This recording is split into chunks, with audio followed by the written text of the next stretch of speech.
Bonjour à tous, je suis le neuropsychologue Foufou euh, et nous allons rire aujourd'hui dans cette vidéo grâce à des plaisanteries d'excellent goût et totalement généralistes. Alors, première saillie drôlatique, euh, quelle est la différence entre un psychologue et un psychothérapeute? Le psychologue, c'est celui qui a le diplôme. Un peu plus spontané les rires enregistrés, s'il te plaît, Jean-Michel. Alors, deuxième répartie impertinente, c'est c'est quoi la différence entre un psychologue et un psychiatre?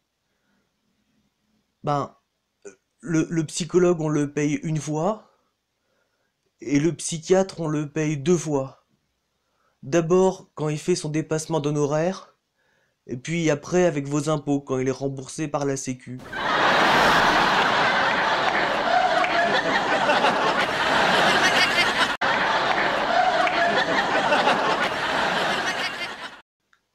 Wow!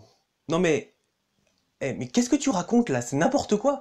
Arrête! Les gens vont y croire après! Tu ne me feras pas taire!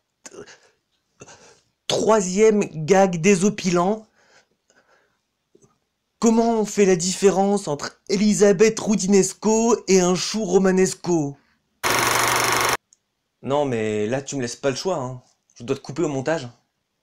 Bonjour à tous et bienvenue sur le Neuropsychovlog. Comme vous l'avez peut-être compris, aujourd'hui on ne va pas parler directement de neurosciences, mais on va aborder la question qui m'a été le plus posée par les patients. C'est sympa ce que vous faites, mais j'aimerais voir le vrai docteur. Quoi? Hein? Alors, on va plutôt parler de la deuxième question qui m'a été le plus posée par les patients. Est-ce que vous avez vraiment fait des études pour faire ça? Une question qui m'est très fréquemment posée par mes patients, c'est quelle est la différence entre un psychologue, un psychiatre et un psychothérapeute? Après tout, c'est vrai, pour ceux qui sont dans le métier, la distinction est évidente. Mais quand on ne connaît pas, si on vous pose la question dans la rue, il y a de fortes chances que votre réponse soit à peu près celle-là.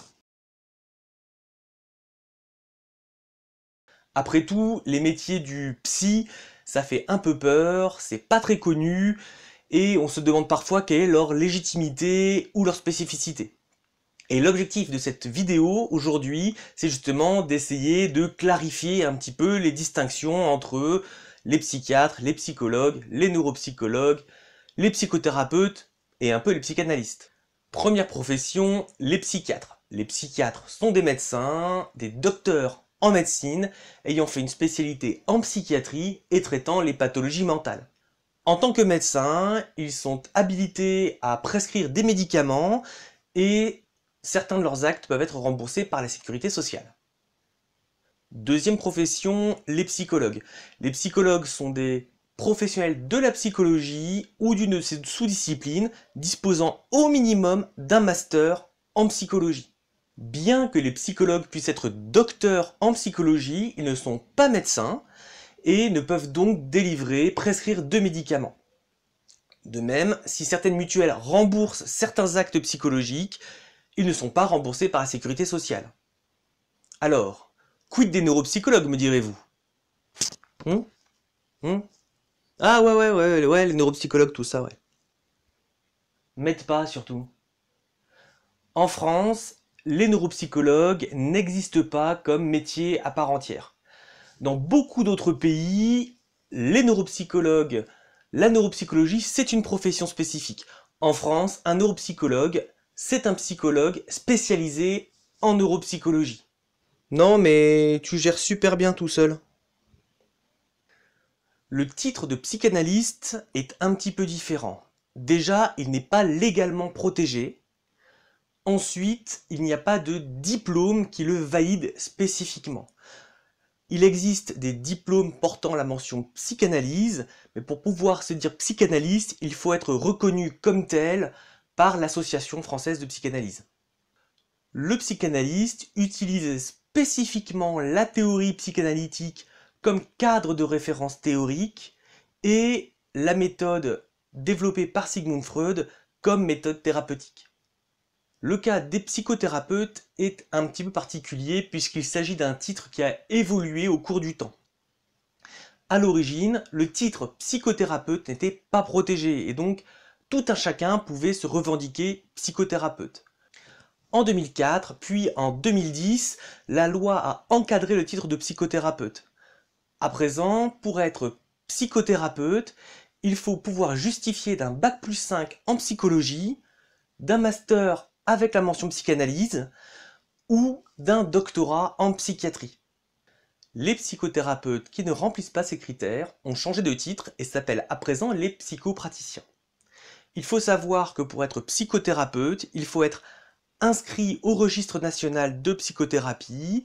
Ils sont automatiquement inscrits les psychologues et les psychiatres, ainsi que les personnes titulaires d'un master portant la mention psychanalyse et ayant effectué un stage d'au moins 4 mois en institution psychiatrique. C'est vrai que c'est super compliqué quand même. Oui, parce que le titre de psychothérapeute est protégé et est accessible à des personnes qui avaient un titre non protégé, comme les psychanalystes. À titre tout à fait personnel, j'incite plutôt mes patients à consulter, lorsqu'ils le désirent, un psychologue ou un psychiatre, car ils ont la garantie de la formation du praticien qu'ils vont rencontrer.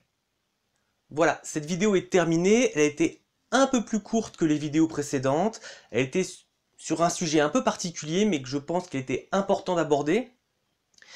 Si vous l'avez apprécié, mettez un petit pouce en l'air. Si vous ne l'avez pas aimé, mettez un petit pouce en bas. N'hésitez pas à la commenter et à la partager sur les réseaux sociaux.